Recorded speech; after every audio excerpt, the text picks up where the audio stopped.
नमस्कार। आपका स्वागत है हमारे इस नए वीडियो में। आज के वीडियो में हम पिछले वीडियोस का पार्ट बी बना रहे हैं। पिछले वीडियो में हमने CGPSC प्रीलिम्स 2022 के पहले 50 सवाल जो भारत के जीएस से संबंधित हैं उनका अध्ययन किया था। ये हमारा पार्ट 2 है जिसमें हम छत्तीसगढ़ से संबंधित जो जनरल स्टडीज़ के सवाल आते हैं उनका अध्ययन करेंगे, उनका डिटेल्ड सॉल्यूशन और एनालिसिस करेंगे। पिछले वीडियो में कुछ दोस्तों ने बोला कि यार बहुत लंबा हो जा रहा है, तो मैं कोशिश करूंगा कि एक्सप्लेनेशन जो सवाल का है वो देने का। आगे हम लोग की प्लानिंग ये है कि हम लोग हर सब्जेक्ट से संबंधित, जैसे हिस्ट्री विषय में जितने भी सवाल आए हैं पिछले 7-8 सालों में, सबको अलग अलग पॉइंट वाइज हम देखेंगे। जैसे बौद्ध धर्म से कितने सवाल आए हैं, जैन से कितने सवाल आए हैं, और उसको एक्सप्लेन करने की कोशिश करेंगे। वो वीडियो डिटेल्ड रहेगा। ये वीडियो वैसे तो लंबा हो सकता है, लेकिन अब यही समझ लीजिए कि 50 सवाल हैं और 50 मिनट का भी वीडियो है, तो 1 मिनट में एक सवाल। ऐसे आप सोचेंगे तो लंबा नहीं लगेगा। आगे बढ़ने से पहले फिर वही बात कि हम आपकी बात क्यों सुने। तो मेरा नाम राजन तिवारी है। CGPSC में मेरी ये सब रैंक हैं जो अलग अलग सालों में आई हैं। वर्तमान में मैं असिस्टेंट प्रोफेसर हूँ। ये चीज़ें पहले भी मैंने बताई थी कि हम इसका महत्व क्या होता है अध्ययन का, हमारे प्रीवियस ईयर देखने का। पहला तो हमें जो PSC ने फाइनल उत्तर लिए हैं वो पता चलता है, क्योंकि कई उत्तरों में एक कन्फ्यूज़न होती है कि सही उत्तर क्या है कई प्रश्नों में। दूसरी चीज़ कि हम लॉजिकल गेस कैसे करें, मतलब सवाल का सही उत्तर कैसे पाएं और एलिमिनेट कैसे करें, इसका भी हम हर सवाल में समझेंगे। कि जैसे एक सवाल आया था आपका राजीव युवा मितान क्लब का, एक आया था छत्तीसगढ़ ओलंपिक का। अब वो आप थोड़ा भी गेस भी अगर आपसे बनता है ना, तो आप आराम से वो सवाल को हल कर सकते हैं। कैसे हल कर सकते हैं, उसमें सीधा सीधा था कि किस किस डेट को ओलंपिक हुआ है। अब अगर आपको पता है कि ब्लॉक के ऊपर जिला होता है, तो आप ये समझ जाओगे ना कि पहले ब्लॉक लेवल का होगा, उससे पहले गांव में हुआ होगा और उसके बाद जिले में होगा। तो डेट आप अपने आप निकाल सकते हो, आंसर अपने आप मिल जाता है। तो हम कैसे लॉजिकल, उसी को बोलते हैं लॉजिक से गेस करना। आगे और ये है कि कैसे सवाल आए हैं और कैसे सवाल आगे आ सकते हैं, उनका एनालिसिस। और PYQ हम लोग इसलिए करते हैं, प्रीवियस ईयर क्वेश्चन, कि कहाँ से सवाल आए हैं, कैसे सवाल आए हैं और कैसे किस टॉपिक को कितना पढ़ना है, कितना घुस के। आप हो सकता है ऐसे किसी टॉपिक को पढ़ें जिससे सवाल ही नहीं आते, और ऐसे किसी टॉपिक को छोड़ दें जिससे बहुत सवाल आते हैं। जैसे बजट और इकोनॉमिक सर्वे, इससे बहुत सारे सवाल आते हैं, छोड़ के चल दिए तो फिर दिक्कत हो जाएगी। तो इसीलिए प्रीवियस ईयर क्वेश्चन का हमारा महत्व है। हमारा पहला सवाल ये है कि छत्तीसगढ़िया ओलंपिक 2022 के आयोजन के संदर्भ में निम्नलिखित को सुमेलित कीजिए। अब पहला है राजीव युवा मितान क्लब स्तर, जोन स्तर, विकासखंड स्तर, जिला स्तर। इसी की मैं बात कर रहा था कि अगर आपको थोड़ा भी पता है ना कि सबसे नीचे क्या होगा, जैसे राजीव युवा मितान क्लब कहाँ होता है, गांव में होता है। तो अगर आपको पहले ये पता है तो सबसे पहले गांव में ही होगा, मतलब 6 अक्टूबर से 11 अक्टूबर युवा मितान क्लब में होगा। उससे युवा मितान के ऊपर जोन बना के रखे थे 3-4 गांव का, तो ये अगली डेट इसकी हो जाएगी 15 अक्टूबर से 20 अक्टूबर। उससे ऊपर विकासखंड होता है, वो 27 से 10 नवंबर तक हो जाएगा, और जिला हो जाएगा 17 नवंबर से 26 नवंबर। किसी को अगर पता भी नहीं है ना, तो भी वो सामान्य गेस से इस सवाल का उत्तर दे सकता है। दूसरा सवाल भी, क्योंकि सरकार का जो भी फोकस होता है ना, उससे सवाल खूब आते हैं। जैसे छत्तीसगढ़िया ओलंपिक, उनका फोकस था। इसमें है कि कौन से कथन सत्य हैं, ये सत्य असत्य आपको ध्यान देना है।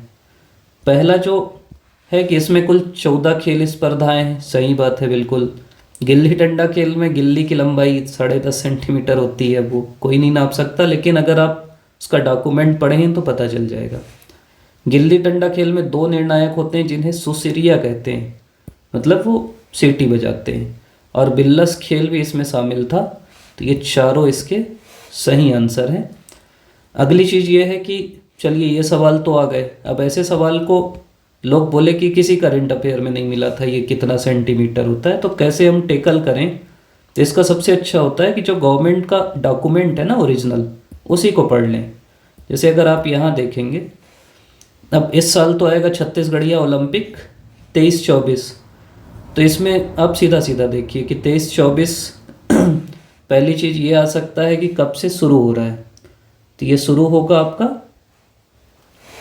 17 जुलाई 2023 हरेली त्यौहार के दिन। अब आप आगे समझते जाइए, बस मैं थोड़ा सा बोल दिखा रहा हूँ कि उद्देश्य बता दिया, खेल भावना। नोडल विभाग आ सकता है, तो ग्रामीण क्षेत्रों में प्रतियोगिता का दायित्व जो है पंचायत और ग्रामीण विकास विभाग का है, और नगरीय क्षेत्रों में नगरीय प्रशासन विभाग का है। इसके अलावा अगला सवाल ये है कि कौन कौन सी विधाएं होंगी, तो देख लीजिए इस बार 16 विधाएं, ये 15 और 16 ये ऐड हो गई हैं, रस्सी कूद और कुश्ती। अब और आगे हम जाएंगे तो आयोजन स्तर बता दिया कि पहले राजीव युवा मितान क्लब, फिर जोन, फिर विकासखंड, जिला, संभाग, राज्य। आयु वर्ग मतलब 3 आयु वर्ग में होता है 18 तक, 18 से 40, 40 से अधिक। तो ये सब ना बेसिक चीज़ है, ये मैं आपको टेलीग्राम ग्रुप में डाल दूंगा ये डॉक्यूमेंट, आप वहाँ से पढ़ लीजिएगा। चिकित्सा व्यवस्था कौन करेगा, रेफरी कौन होंगे, पहचान प्रमाण पत्र कैसा होगा, अवधि फिर ये दे दिया कब से कब तक होगा, पुरस्कार भी दे दिया कि जो विकासखंड स्तर में पहले को 1000 रुपये मिलेगा, सेकंड को 750, तीसरे को 500। आप इसको नहीं पढ़े रहेंगे ना तो आपको लगेगा यार 500 कौन देता है, तो वो पुरस्कार है, मतलब क्योंकि इतने बड़े लेवल पे ये खेल हो रहा है तो इसलिए एक सांकेतिक पुरस्कार है। अगला सवाल है, ये भी देखिए गवर्नमेंट के फोकस में था, आदिवासी नृत्य महोत्सव, इस पे भी सवाल है। छत्तीसगढ़ में राष्ट्रीय आदिवासी नृत्य महोत्सव में शामिल देशों के बारे में सही कथन कौन कौन से हैं। अब इसमें अगर किसी को देश पता है ना तो वो बना लेगा। जैसे इसमें 10 देशों के कलाकारों ने भाग लिया, सही बात है। Tonga, Mozambique, Mongolia, Rwanda, Serbia, Indonesia, Maldives, New Zealand, Russia, Egypt, ये 10 देश थे, इसलिए उत्तर सही।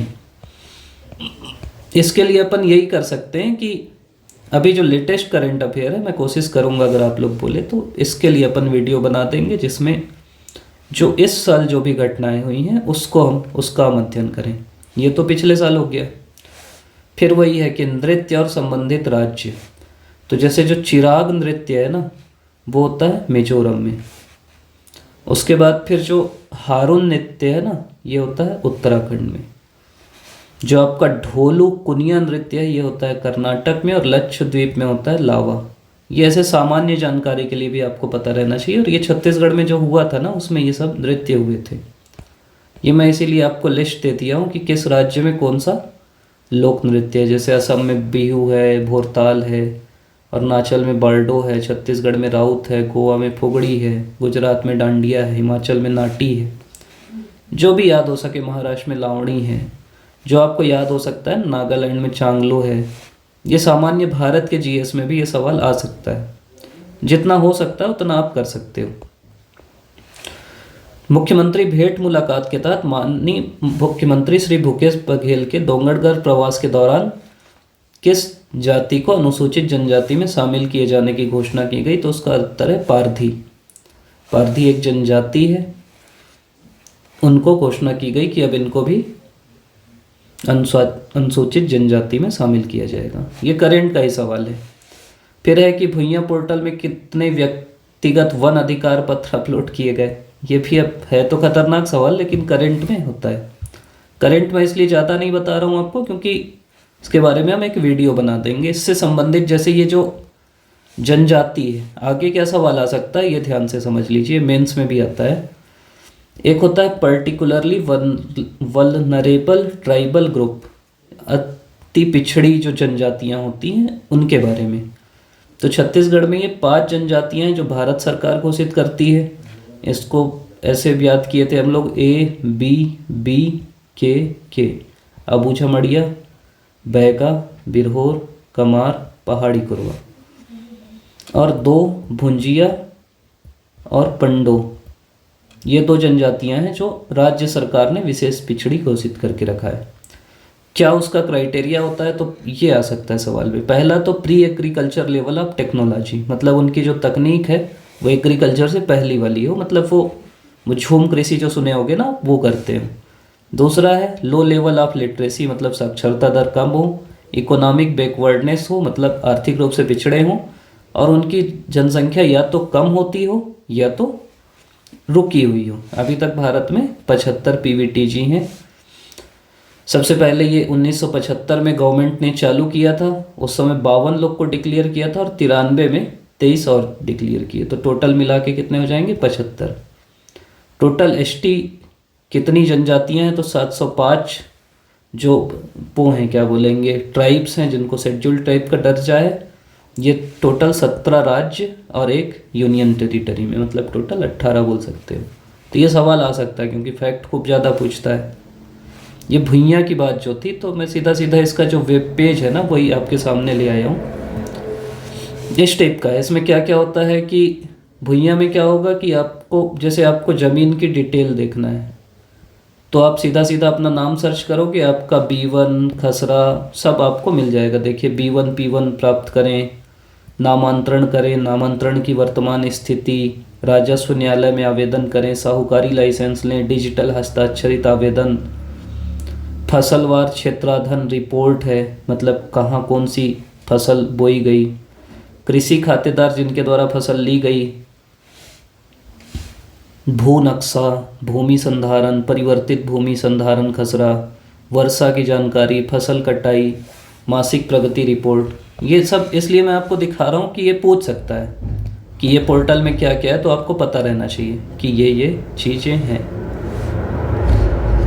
अब ये तो खतरनाक सवाल ही है। मतलब माननीय मुख्यमंत्री द्वारा भेंट मुलाकात कार्यक्रम के दौरान राजनांदगांव विधानसभा क्षेत्र में आयोजन कब किया गया था? अभी 22 नवंबर को किया गया था। ऑप्शन भी ऐसा खतरनाक है कि याद है तो है। इसके लिए आप एक काम ये कर सकते हैं कि एक सीएमओ का पेज है, हर जगह है। आप इंस्टा चलाते होंगे, उसमें है, फेसबुक में है, बाकी जगह भी है। आप उसको फॉलो कर लेना। जहाँ जहाँ मुख्यमंत्री जाते हैं ना वो अपडेट करते रहता है, तो देखते रहोगे तो हो सकता है याद रहे वो। फिर है पूर्व आरबीआई गवर्नर श्री रघुराम राजन ने गोधन न्याय योजना 2022 में किस गौठान का भ्रमण किया? इसका उत्तर है नवागांव। ये करेंट का सवाल है।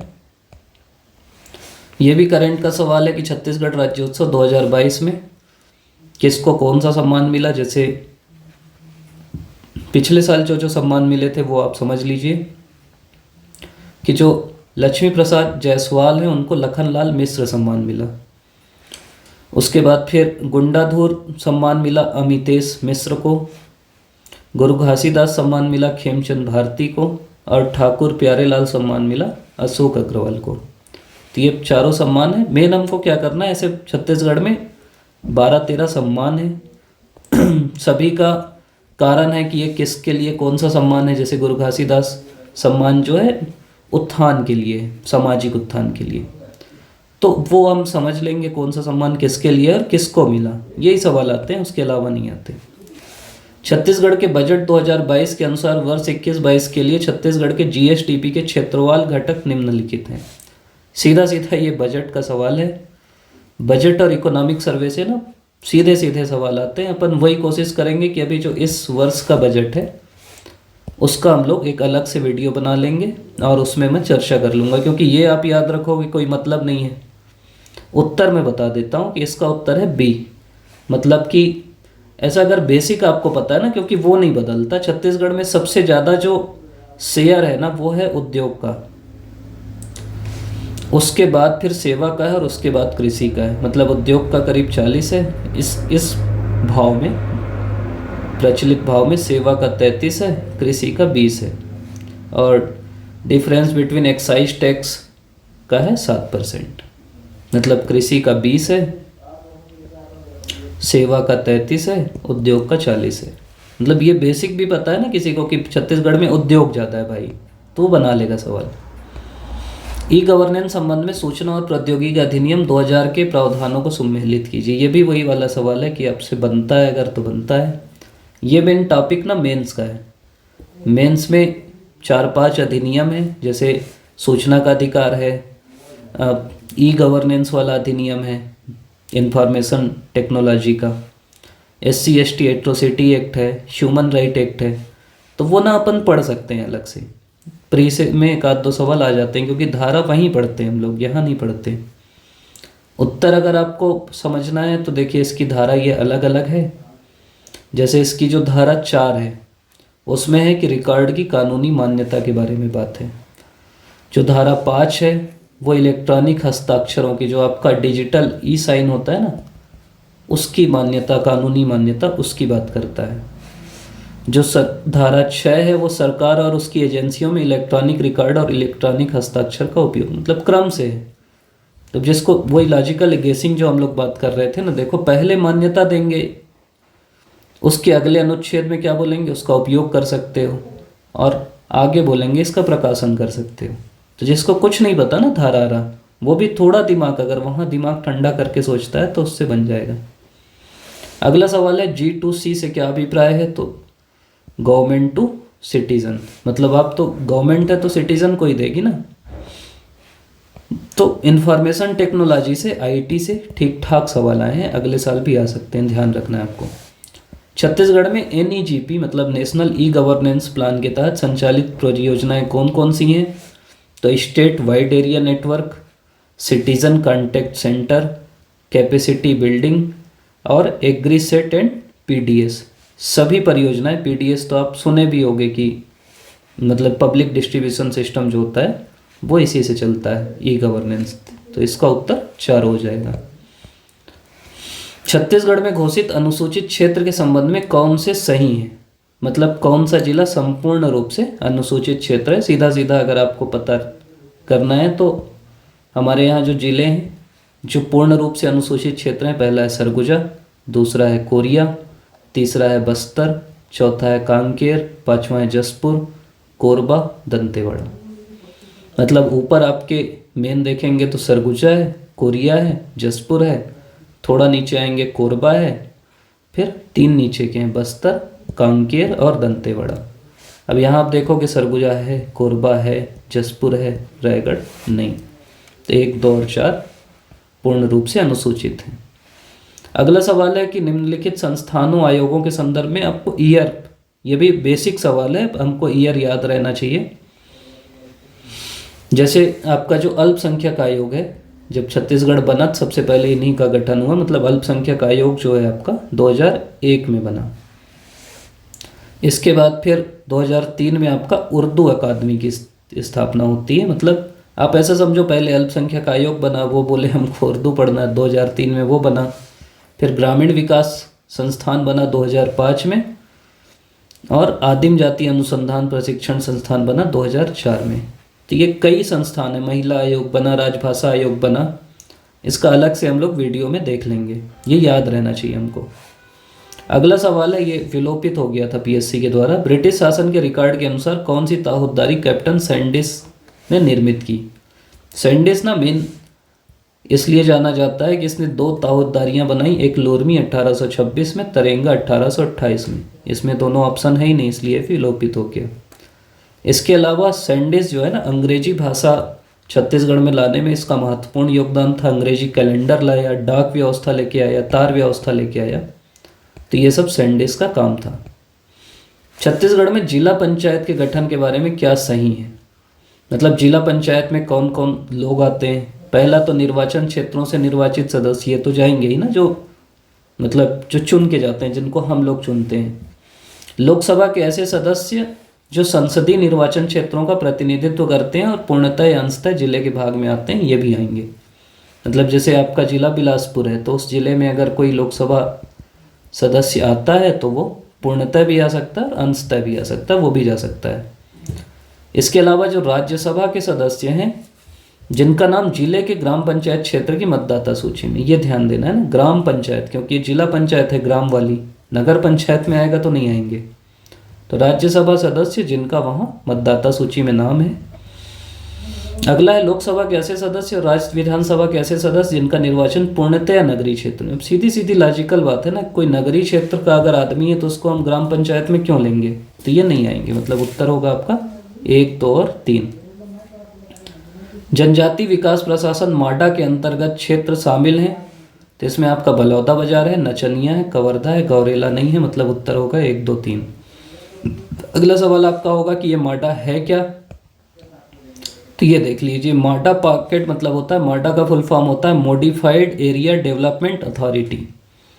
इसमें क्या है कि एक से अधिक ऐसे राजस्व गांवों को मिलाकर चिन्हित किया गया जिसकी जनसंख्या 10,000 से अधिक है। पहली चीज, जनसंख्या 10,000 से ज़्यादा है और जनसंख्या का 50% से अधिक भाग एसटी हो, अनुसूचित जनजाति का हो। ये सवाल अगले बार आ सकता है क्योंकि माडा पूछ चुका है। पहला 10,000 से अधिक जनसंख्या और दूसरा उसके आधे मतलब 50% से ज़्यादा एसटी हो। राज्य में 9 माडा क्षेत्र हैं, गोपालपुर और सारंगढ़, नचनिया, बलौदा बाजार जिला, रुजगा, कवर्धा, महासमुंद, गंगरेल। तो इसमें गौरेला नहीं है इसलिए हटा दिए अपन। जनगणना 2011 के अनुसार छत्तीसगढ़ का लगभग कितना क्षेत्र आदिवासी उप योजना क्षेत्र के अंतर्गत आता है? ये सीधा सीधा आपको याद है तो बनेगा। 88,000 किलोमीटर आता है। नवनिर्मित मनेनगढ़ चिरमिरी भरतपुर जिला राज्य की किस दिशा में अवस्थित है? ये तो सीधा सीधा सवाल है, अपने को पता है कि अगर राज्य हमारा ऐसा है तो यहाँ पे है, तो ये क्या हो जाएगा? उत्तर पश्चिम। तो ये तो बहुत सरल सवाल है, बच्चे को नींद में सपने में कोई आपसे पूछे तो बनना चाहिए। ये भी वैसी सवाल है कि रिहंद और मांड नदी का उद्गम स्थल कहाँ है? मैनपाट है। अब किसी को भी पता है ना कि मैकल में तो होगा नहीं, चिल्फी घाटी में है नहीं। एक का भी पता है आपको, रिहंद और मांड वहीं मैनपाट से निकलते हैं, इसलिए मैनपाट उसका आंसर है। माधेश्वर पहाड़ छत्तीसगढ़ के किस जिले में है? तो ये जसपुर जिले में है। ये सवाल ना सीधे सीधे मतलब इसका हम लोग वही वीडियो आप लोग बोलते हो बड़ा हो जाता है, इसलिए मैंने तो यहाँ पे मैं बताता कि इस पहाड़ छत्तीसगढ़ में इतने सारे हैं, ये इस ज़िले में, ये इस ज़िले में है, तो उसके लिए हम लोग अलग से एक वीडियो बना लेंगे। आप यहाँ पे बस ये समझिए कि सवाल पहाड़ से भी आ रहा है, सवाल नदी से भी आ रहा है, तो इनको हमको अच्छे से पढ़ना है। अब सवाल खनिज से आया कि टिन का सबसे सर्वाधिक संचित भंडार किस जगह है? तो ये है दंडकारण्य। ये भी बेसिक अगर आपको पता है तो छत्तीसगढ़ में सबसे ज़्यादा है और छत्तीसगढ़ में भी दंडकारण्य मतलब बस्तर वाला एरिया, यहाँ टिन होता है। छत्तीसगढ़ के निम्नलिखित में से कौन कौन से अति निम्न सिंचित जिले हैं? तो ये जो अलग अलग वो है ना, इसमें सबसे सही कॉलम है सरगुजा, कोरबा और सुकमा। मेन सुकमा सबसे कम सिंचित है, कोरबा सरगुजा भी इस ग्रुप में आते हैं, तो इसलिए सरगुजा, कोरबा और सुकमा। मड़वा ताप विद्युत संयंत्र की स्थापना किस जिले में की गई? ये भी बेसिक सवाल है। आपको जितने भी ताप विद्युत संयंत्र है ना, एनटीपीसी कोरबा, एनटीपीसी सीपत, मड़वा तेंदुभाटा, ये जांजगीर चांपा में। सीपत बिलासपुर में आ जाता है। देखिए ये थोड़ा लॉजिकल सवाल है कि सर्वाधिक लिंगानुपात दंडकारण्य के दंतेवाड़ा और कोंडाव गांव में होने के क्या कारण है? लिंगानुपात ज़्यादा है मतलब महिलाएं ज़्यादा हैं और पुरुष आपके कम है, तो पुरुष मृत्यु दर अधिक होगी, ये सही कारण है। ज़्यादा मरेंगे तो महिलाएं ज़्यादा हो जाएंगी, मतलब 1000 पुरुष में कितनी महिलाएं हैं। कन्या भ्रूण हत्या का अभाव, ये भी सही बात है। भ्रूण हत्या कन्या की नहीं होगी तो महिलाएं ज़्यादा हो जाएंगी। अगम्य क्षेत्रों, पिछड़ा क्षेत्रों ना, इससे क्या लेना देना बताओ? ये तो और अच्छा है ना, नहीं तो ये सब बुराई ज़्यादा हो जाती, कन्या भ्रूण हत्या होने लगती। तो इसका उत्तर है 1 और 2। अगला सवाल है कि सीता नदी क्षेत्र में किस वृक्ष की बहुलता है? इसका उत्तर है साल। छत्तीसगढ़ को वैसे भी साल वनों का द्वीप बोलते हैं। छत्तीसगढ़ के आर्थिक सर्वेक्षण 2021-22 के अनुसार 21-22 में स्थिर मूल्यों पर छत्तीसगढ़ की अर्थव्यवस्था की किस क्षेत्र की वृद्धि दर सर्वाधिक रही? निर्माण। ये मैं वही बोला कि आर्थिक सर्वेक्षण, बस आप ये पकड़िए कि आर्थिक सर्वेक्षण से कितने सारे सवाल आ रहे हैं। अब हमको मेन अब 21-22 की जगह 22-23 पढ़ना है, तो उसका हम लोग अलग से वीडियो देख लेंगे कि किसकी दर सर्वाधिक रही, किसकी सबसे कम रही, किसका कितना % रहा। ये पिछला आंकड़ा अगर आप याद रखोगे तो कोई मतलब नहीं। सेम है कि 21-22 के अनुसार स्थिर मूल्यों पर अर्थव्यवस्था किस क्षेत्र की वृद्धि दर सबसे कम रही? इसका उत्तर है भंडारण। फिर छत्तीसगढ़ के आर्थिक सर्वेक्षण 21-22 के अनुसार कृषि क्षेत्र में औसत वृद्धि दर स्थित मूल्यों पर 12-13 से 21-22 के मध्य कितनी रही? तो इसका उत्तर है 5.09। ये इकोनॉमिक सर्वे से ही हमको देखना है। छत्तीसगढ़ अनुसूचित जाति आयोग जो 2007 में बना, उसके वर्तमान अध्यक्ष पूछा था, वो थे KP खांडे। फिर आर्थिक सर्वेक्षण 21-22 के अनुसार दिसंबर 20 की स्थिति में मध्याह्न भोजन से लाभान्वित छात्रों की संख्या 28.66। सब इकोनॉमिक सर्वे में ही दिया है, वहीं से बनेगा। फिर बजट अनुमान 21-22 के अनुसार कुल राजस्व प्राप्तियों में कर राजस्व का योगदान वित्तीय वर्ष 21-22 में कितना है, तो ये 61.05, ये बजट से बनेगा। तो अभी जो नया बजट है वो देखेंगे हम। फिर आर्थिक सर्वेक्षण 21-22 के अनुसार 20-21 में किस तिलहन का सर्वाधिक उत्पादन हुआ, सोयाबीन। तो इसमें दो चीज़ देखना है हमको, किस दलहन का ज़्यादा हुआ, किस तिलहन का ज़्यादा हुआ, किस अनाज का ज़्यादा हुआ और किस जिले में ज़्यादा हुआ। फिर छत्तीसगढ़ आर्थिक सर्वेक्षण देख लो, कितने सवाल आ गए ना आर्थिक सर्वेक्षण से। स्थिर मूल्यों पर कृषि उद्योग और सेवा का योगदान क्या रहा, तो 16-73, 50-61, 32-66। ये भी ना आपको बिल्कुल एग्जैक्ट याद रखना है, जो ये इस टाइप के मेन डाटा है। थोड़ा सा ठीक ठाक सवाल, मतलब जो इकोनॉमिक सर्वे से नहीं है, लेकिन इकोनॉमिक सर्वे से आप देख लो 1, 2, 3, 4, 5, 6, 7 सवाल हैं। आगे पीछे कर देंगे ये, अगर आपसे बनते हैं तो बनते हैं, नहीं बनते तो नहीं बनते। मतलब इकोनॉमिक सर्वे आप छोड़ के जा ही नहीं सकते। रतनपुर के निम्नलिखित कलचुरी शासकों के शिलालेख अथवा ताम्रलेख को उनकी प्राप्ति स्थान से सम्मिलित कीजिए। तो जो पृथ्वीदेव प्रथम थे उनका शिलालेख जो है आमोदा ताम्रपत्र है, गोपाल देव का पुजारी पाली है, प्रताप मल का बिलाईगढ़, बालोगढ़ कुछ भी बोलते हैं, और बहरीन साय का कोसगई है। तो ये पता रहना चाहिए हमको। और ये ऐसा है कि बाकी शासकों का भी, कि जाजल देव का कहाँ है, और बाकी जो वंश हैं जैसे बस्तर का जो वंश है, छिंदक नाग वंश हैं, ऐसे अलग अलग जो वंश हैं उनका भी कौन कौन सा ताम्रपत्र है वो हमको पता रहना चाहिए। विलास तुंग का कौन सा है। कलचुरी शासक रतन देव के सिक्कों में कौन सी विशेषता नहीं पाई जाती, गज शार्दुल है उसमें, सिंह है उसमें, मानवाकृति है, मतलब गजलक्ष्मी नहीं है। तो ये हमारा उत्तर है, क्योंकि नहीं पूछा है। अब देख लो कलचुरी भी देख लो, इसीलिए मैं बोल रहा था कि इंपॉर्टेंट पता चलता है। कलचुरी से 1 सवाल, कलचुरी से 2 सवाल, कलचुरी से तीसरा सवाल। ये तो बस इसलिए गलत हो गया क्योंकि थोड़ा इन लोग कंफ्यूज हो गए, 1900 लिख दिए। रतनपुर राज्य में कलचुरी शासक रघुदास सिंह को अपदस्थ कर रघु जी ने वहां पर कब नए प्रशासक को नियुक्त किया, तो 1745 में मोहन सिंह को नियुक्त किया। बस्तर रियासत के भूमकाल विद्रोह के निम्नलिखित घटनाओं को तिथि से सुमेलित कीजिए। इसमें एक चीज और है कि अगर आपको ये पता है ना कि कौन सी घटना कब पहले कौन सी हुई, बाद में कौन सी हुई, उससे भी आप पता कर लोगे। जैसे कोई भी कुछ होगा तो विद्रोह की घोषणा तो सबसे पहले होगी, लॉजिकल गेसिंग का तरीका मैं बता रहा हूँ।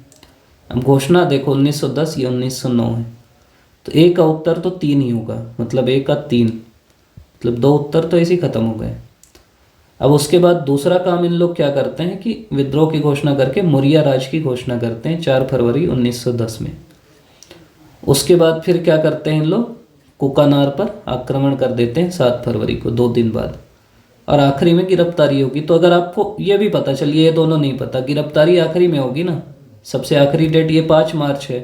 अब डी का 2 कहाँ है, डी का 2 केवल इसमें, आंसर आ गया ना। इसी को लॉजिकल केस बोलते हैं। ई राघवेंद्र राव प्रथम बार मध्य प्रांत एवं बरार के मुख्यमंत्री कब बने थे, 1927 में बने थे। सविनय अवज्ञा आंदोलन के तहत निम्नलिखित जंगल सत्याग्रहों को उनके प्रारंभ किए जाने वाले तिथियों से सुमेलित कीजिए। तो पौड़ी जंगल सत्याग्रह जो है 3 अगस्त को होता है। उसके बाद रुद्री जंगल सत्याग्रह 22 अगस्त को होता है। फिर तमोरा जंगल सत्याग्रह 9 सितंबर को होता है। और पकरिया जंगल सत्याग्रह 7 अक्टूबर को होता है। सभी जंगल सत्याग्रह 1930 में ही होते हैं।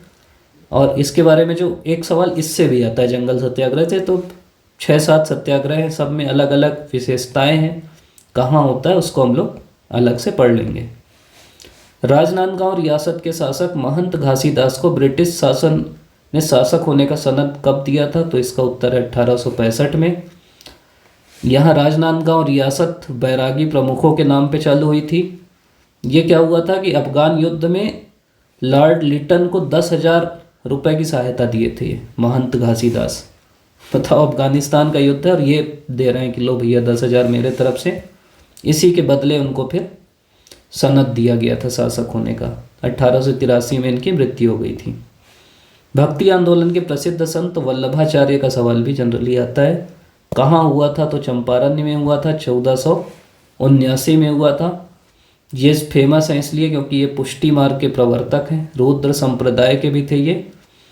और इनका जो वाद है उसको बोलते हैं शुद्ध द्वैतावाद। तो आपको बाकी वाद भी याद रखना है कि द्वैतावाद से संबंधित कौन है, द्वैतवाद कौन है, शंकराचार्य का अद्वैतवाद है, तो ये पता रहना चाहिए। वायु पुराण में महानदी का पौराणिक नाम क्या है, तो इसका उत्तर है नीलोत्पला। तो ये अलग अलग में, जैसे द्वापर में क्या नाम था, त्रेता में क्या नाम था, ये सब पता रहना चाहिए। इसको हम लोग अलग से पढ़ेंगे। मैं वही जो आप बोल रहे थे ना कि लंबा हो जाता है, इसलिए मैं लंबा कर नहीं रहा हूँ। बस्तर की कांगेर घाटी में कौन सा जलप्रपात स्थित नहीं है? देखो, कांगेर घाटी में कुडंग खोदरा भी है, झूलन दरहा भी है, शिव गंगा भी है। ये आपको चलो नहीं पता, तो आपको ये तो पता है ना कि खुरसैल जलप्रपात नारायणपुर में है। नारायणपुर अलग है और कांगेर घाटी का अलग है, तो नहीं पूछा तो खुरसैल कर दीजिए।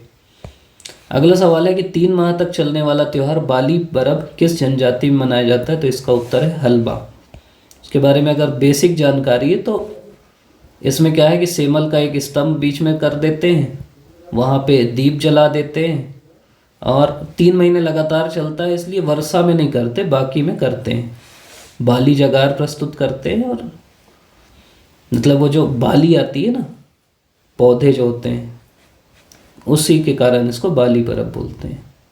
फिर सोहर गीत किस अवसर पर गाया जाता है? सोहर शिशु जन्म के अवसर पे।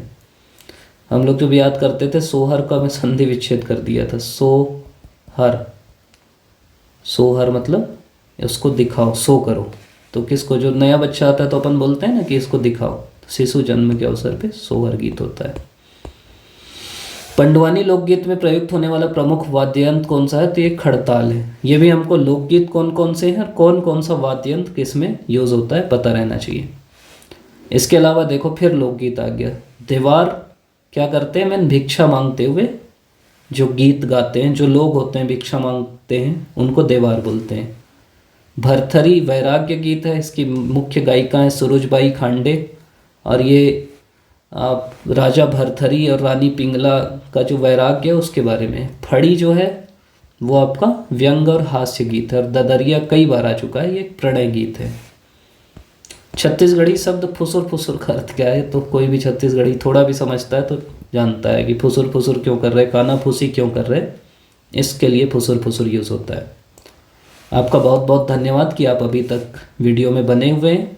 वीडियो इसलिए मतलब जल्दी जल्दी की है क्योंकि कई लोग बोले मेरे को कि ज़्यादा इसको लंबा मत बताइए, इसमें हम लोग फाइनल उत्तर देख लेते हैं, बाकी आप अलग से बना देना। तो मैं वही कोशिश करूँगा आगे कि जो अलग अलग विषय हैं आपके, जैसे हिस्ट्री है, पॉलिटी है, जियोग्राफी है, उनसे जो भी सवाल आए हैं उनसे रिलेटेड पिछले 7-8 सालों में सबका हम टॉपिक वाइज अध्ययन करेंगे। हिस्ट्री में सिंधु घाटी से कितने सवाल आए, उसका उत्तर क्या क्या है, बौद्ध से क्या क्या सवाल आए हैं, उससे आप ये भी जान पाएंगे कि कैसे सवाल आ रहे हैं, क्या क्या पढ़ना है, आगे क्या सवाल आ सकते हैं, उसका हम लोग डिटेल में अध्ययन करेंगे।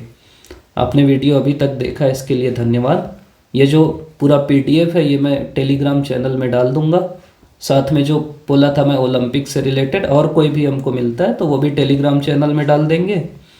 आगे हम लोग इसलिए ज़्यादा नहीं बढ़ाए क्योंकि जो इकोनॉमिक सर्वे है उसके लिए अलग से वीडियो बनाना ही है, करंट के लिए वीडियो बनाना ही है, तो इसलिए इसमें मैं ज़्यादा लंबा नहीं समझाया हूँ। आपका फिर से बहुत बहुत धन्यवाद देखने के लिए। वीडियो को लाइक करिए, शेयर करिए, सब्सक्राइब करिए, जिससे हम लोग को उत्साह मिले। आपका